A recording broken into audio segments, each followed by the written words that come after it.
I used to love when people won. The bigger they win, the more they're going to tip me. So I'm not only making my 25% on the whole gig, I'm also getting a tip. Hi, I'm Larry Lawton, America's biggest jewel thief. Join me as I walk you through my past robberies, how I planned them, executed them, and ultimately got caught. I'm going to show you how we did things in prison, like making a tattoo gun, making wine, making white lightning. It's going to be very educational. These are the untold stories. Hey everybody, Larry Lawton here for another edition of Untold Stories. Today I'm going to be speaking about bookmaking and loan sharking, both in prison and on the outside in the gangster world. Before I get started, you know what I always say, please check out our member program, Patreon. We got some great stuff on the upper levels, from video chats with me and stuff like that, to memes and all of that stuff, both on YouTube and Patreon. And check out the description below, man. There's some great links. My book, Gangster Redemption, a lot of other stuff is down there. So let's jump right into this one. And this one, you know, had me thinking, because when I do a lot of things, when I go out with friends and stuff of that nature, people ask me, hey Larry, what was it like in prison? You know, I knew you were a bookmaker. I knew you were a loan shark on the street. What is it like in prison? Did they do that? Did they do stuff like that? And as I always say, yeah, listen, prison is a world in of itself.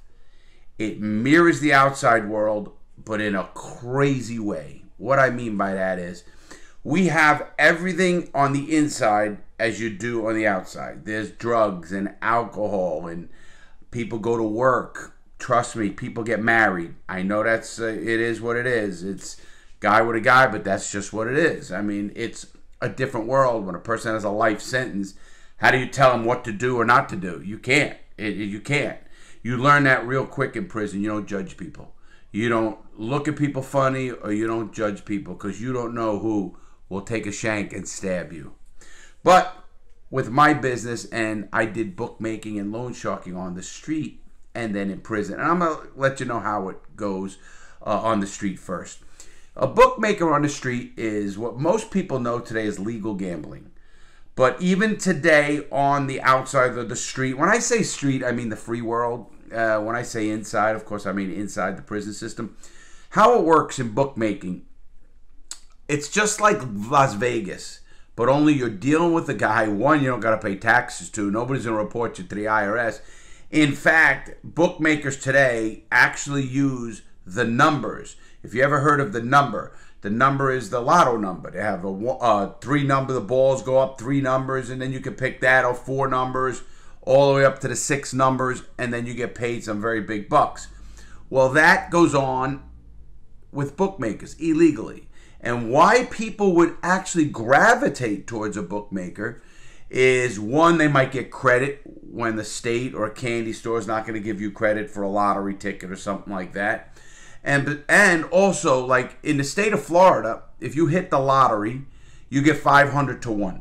That's $500 to $1. So if you put a dollar down, you pick 3 numbers, you get $500.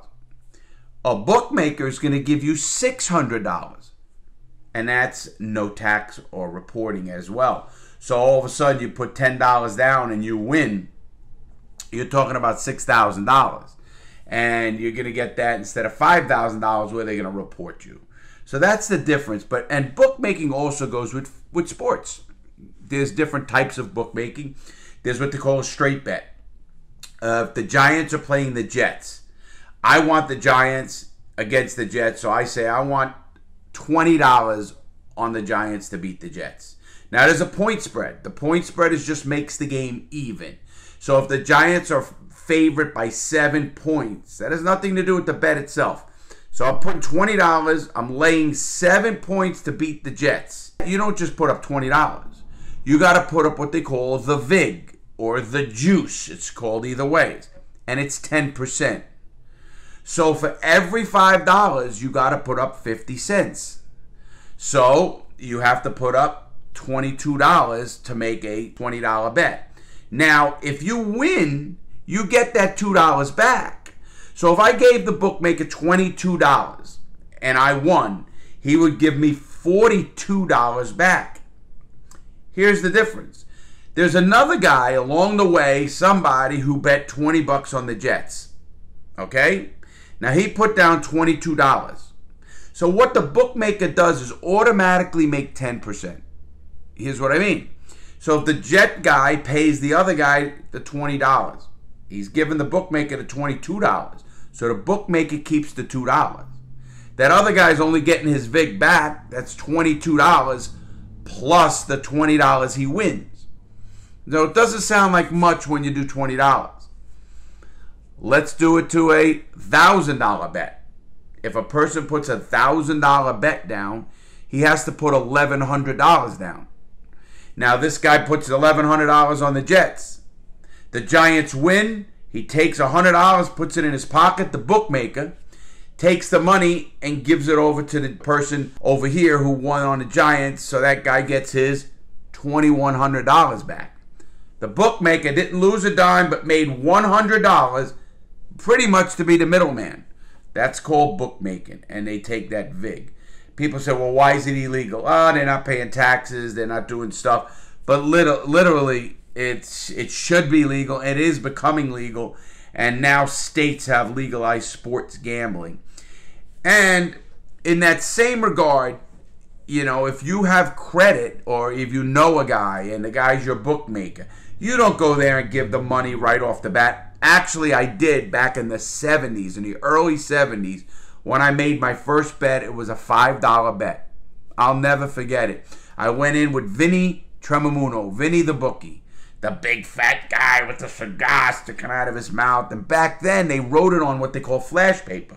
The flash paper would disappear if they just touched a little match to it. The whole paper would disappear. It was called flash paper, and they did that in case the cops came right in it. But we actually went into the bathroom. I was 11 years old, and my dad says, who do you like? And it was one of the Giants. It was the Giants. That's why I said the Giants. And I went in, and in betting, one time is $5. So you would say, I want a 5-time bet on the Giants. That's a $25 bet, plus the VIG. So if you said, I want a 20-time bet, anybody out there good in math? That's a $100 bet. I want 20 times on the Giants. So you know what it is. And it's a $100 bet, and you'd go give, you don't have to do it. In fact, when I first made a bet, I walked into the bathroom. I thought I was a big man. And I said, he knew who I was. My dad told him what it was. He goes in, he goes, what do you want, kid? Got the cigar sticking out of his mouth. It was, oh, you want to talk central casting? Got the hat, the big fat Italian guy. Hey, kid, what do you want? I say, I want one time on the Giants. And I gave him $5.50. And he took it. And in fact, I won that bet. I'm pretty sure I won that bet. I say I'll never forget, but that's a long time ago. Near 50 years ago, 48 years ago. So anyway, I do that, and then I'm always hanging around with my dad in those kind of bars, Vinny the bookie. But now, even as I got older, they give you credit. So you make a phone call. So give me 5 times on the Giants, 5 times on Seattle, 5 times on a basketball game. Whatever sporting event you want, you call them for the lines. They call, okay, you'd say, hey, Vinny, give me all the lines. There's 14 football games. Giants -3. Next game is Seattle versus Dallas. Seattle +3. Whatever they are, gives them down. And when you call back, you know the line. He reads it back. And in fact, they even recorded that. Because people say, I didn't say that. No. They had recordings. You couldn't get away with that. And plus, you didn't want to get away with that. Because that's kind of putting on the deep end. And you didn't want to get in trouble. But anyway, that's bookmaking in a hole on the street. What loan sharking is same thing. If I borrow money from somebody, you have to give them a VIG, and it's points. Each point is a percentage. So if you say to somebody, I want $1,000 to borrow, and he says, okay, I'll give you $1,000. Now you got to give me 3 points every Friday, and that 3 points doesn't come off of the principal. It's just the interest. Until you give me my $1,000 back, I get 3 points every single Friday. Okay? What is 3 points? What's 3%? on $1,000. Obviously, 10% of $1,000 is $100. So if you broke it down, 5%, I'm giving a math lesson. If you give 5% of $1,000, that's $50. Give 3%, that's $30. So every Friday, you got to come give that bookie $30. You still owe them the $1,000. Now that's going on month after month after month. You're just every Friday getting them $30 out of your paycheck. $30. You still owe him that $1,000. I bought my first nightclub like that way by lending a man $20,000. So when you lend that kind of money, he used to have to give me $600 every Friday. I said, you got 6 months to pay it back. Every Friday I want $600. And don't play with me. Because if you play with me, that's when the rough stuff comes out in that business. And that's just the difference. It's not like, oh, I had a hard week. I didn't make as much. I never loan shark money to anybody who didn't have, maybe I knew him or he was something I knew down the line, whether it was a job that I can compromise or something I can get. I took a boat off a guy. And again, you see this shirt? It's a bad choice. It's illegal and it's a bad choice. I'm just explaining bookmaking and loan sharking both on the streets and in the joint. That's all I'm doing. So I want you guys to understand that. That's how loan sharking works. So I would end up loan sharking people money, and I used to love to loan shark money to drug dealers and people who own businesses. Because there's only one way you're not getting paid from a drug dealer. If he gets caught, and that's a gamble I'm taking, or he goes to jail, getting caught or dead. That's it. Otherwise, I remember loaning $30,000 to a drug dealer. I made $45,000 back. So I made $15,000 profit in about 2.5 weeks. Maybe it was 3 weeks. So you want to talk about a profitable business? It's the person that's getting that loan can't go to a bank or can't go to a family friend because he either got into debt. If it's a business owner, a lot of times they didn't pay their sales tax or whatever they didn't pay, and they need the money, especially bars. Bars and nightclubs, you know, every drink they take in, they got to take that sales tax, and most of them don't. So they get that money, they take it out of the register, they use it they want. Before you know it, they owe that sales tax. And those sales tax people will shut your door, literally put a lock on their door, and they're out of business. So that's how I did it. Now, how does that equate to being a businessman? The way I just showed you bookmaking and the gambling, the actual aspect, they also have what they call the ticket. The ticket is more for like really recreational gamblers, not serious gamblers. It's a ticket. Now, the whole ticket would be about that wide, that long, and it would have on it the football games, all the college football games. Then it would have the pro football games. Now, I started this when I was 11 years old. I used to go around door to door giving football tickets to people on a Monday, and then pick them up on a Thursday or a Friday to give the money to the guy I'm running for. I was what they call a runner, and I would give it to him. Now, I was getting 25 cents for every dollar I pulled in, whether they won or lost. Matter of fact, I wanted them to win, because if they won, they would tip me. And how that works is you pay minimum of 3 teams. If you put $1 down, you get 5 back. That's really 4 back because you put the $1 down. But if you if you pick 4 teams, you get 10 back. Really 9-1 because obviously you're putting your $1 down. You don't get that back on this thing. This is called the ticket. If you bet 5 teams, you got either 18 back or 20 back. Think of that. You put $1 down, I get 20 bucks. Pick 5 teams. You think it's easy. It's not easy, and it's the biggest sucker bet in the world. And they still have them in Vegas and a lot of places. And it's really for fun. I used to go around the block and go to the principal. My guy up on the corner was a telephone guy. He worked for the telephone company. Next door worked for the sanitation department. Another guy down the block was a lawyer or a business guy or whatever it was. And they'd say, oh, come here. They sometimes say, give me 5 tickets or 7 tickets or whatever. I didn't care how many you give them. The more the merrier. Because when my guy, the big bookie, would drop them off, he'd drop off a stack of hundreds. He don't care, even if you don't use them.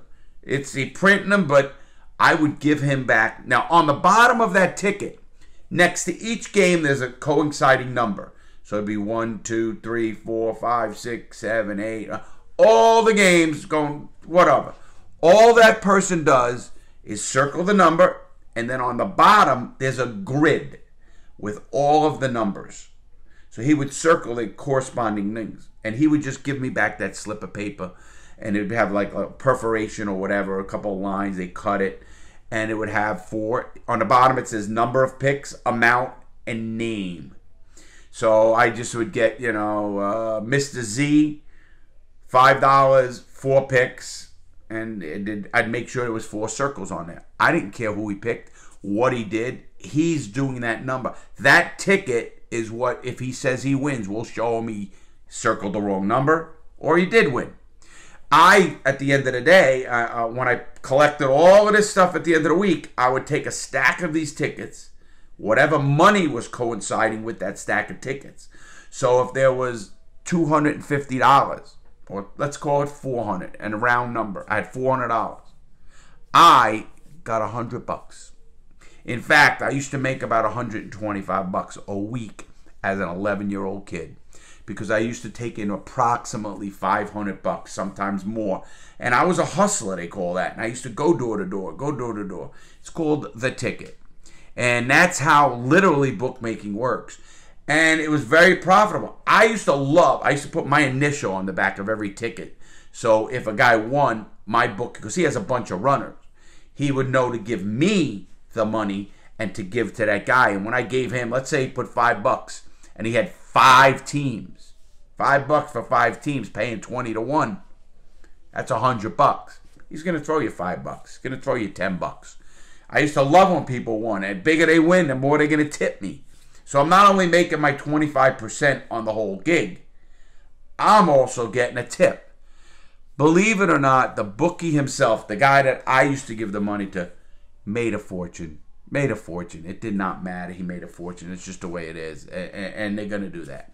So how does that coincide with prison? Let me explain. In prison, money is not cash. It's stamps. One stamp, when I was in, was a quarter, 25 cents. So a book of stamps comes with 20 stamps in it. That is $5. Period. We didn't care if the face value on the stamp was not a quarter, because it wasn't. It might have been 30 cents. Well, 30 times 20 is $6. So that's a $6 book of stamps. I didn't care what it was. As far as prison money, every stamp was a quarter. Now it's different, but back when I was there. So everything was done. Like my brother told you in one video, he had 1,000 book of stamps. 1,000. I remember stamps, hiding them all over, because you never wanted to get caught with them, because anything over 3 books of stamps is contraband. Anything over 3 books of stamps is contraband. They take it. So now you're just losing literally money. Because like anything else, in prison, you need money. And your money can buy you sandwiches off the kitchen guys. It can buy you fruit, stuff that's stolen. It can buy you legal work. It can buy you sex. If you want sex, you can buy it with that. If you wanted a porno magazine for the night to use, you can use a porno magazine and pay 50 cents or 4 stamps, $1 for the night, and you get to look at a hardcore porn magazine. Think of what I'm saying in prison, hardcore porn magazine. So that's exactly how it works. So money is needed. Well, like anything else, the outside has the bookies. We used to have bookies in the prison. In fact, I used to get my wife at the time, her grandmother, my wife's grandmother, used to get the numbers, get the lines. She literally learned how to get on a computer, or was it the paper at the time? I think it was the newspaper.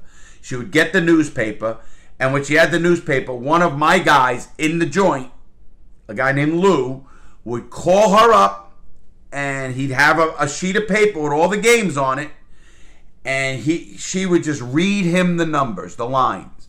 Read them down. Read the numbers and read the lines, and just put them down. And then we would make tickets.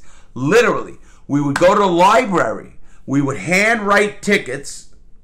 Some of the guys were good. They'd even have a guy in the typewriter in the law library typing the tickets up, and then we copied them. We copy sheets of them and then cut them up just like anything else and give them around the prison. And guys would bet $1 for stamps or a book of stamps on the game. And then, you know, it was just like anything. They used to get paid in stamps or stuff. Now, we even had guys that say, hey, listen, can I put up 2 tuna?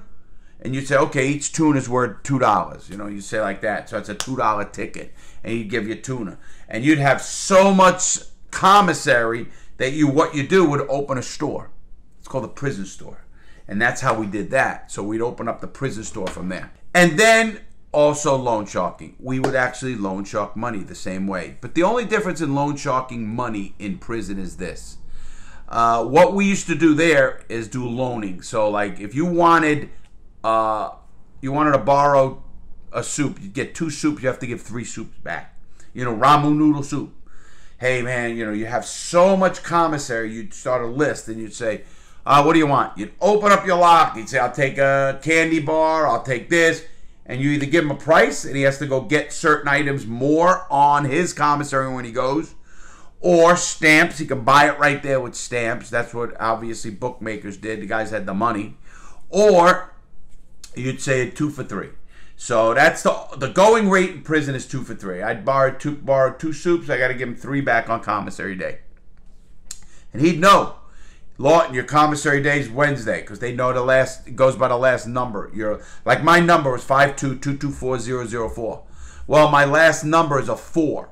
So 4 to whatever, 0 to 10 would be one number, whatever it is, or 0 to 3. Didn't matter. So 04 would be 04. Not everybody goes shopping on the same day. So they'd know what day you have commissary, and they would tell you to go get this. They'd come in, give you a list, and say, get this. Get this exact stuff. And you better do it, because people get stabbed that way. People got killed. I watched a man get killed over a book of stamps. Killed over a book of stamps.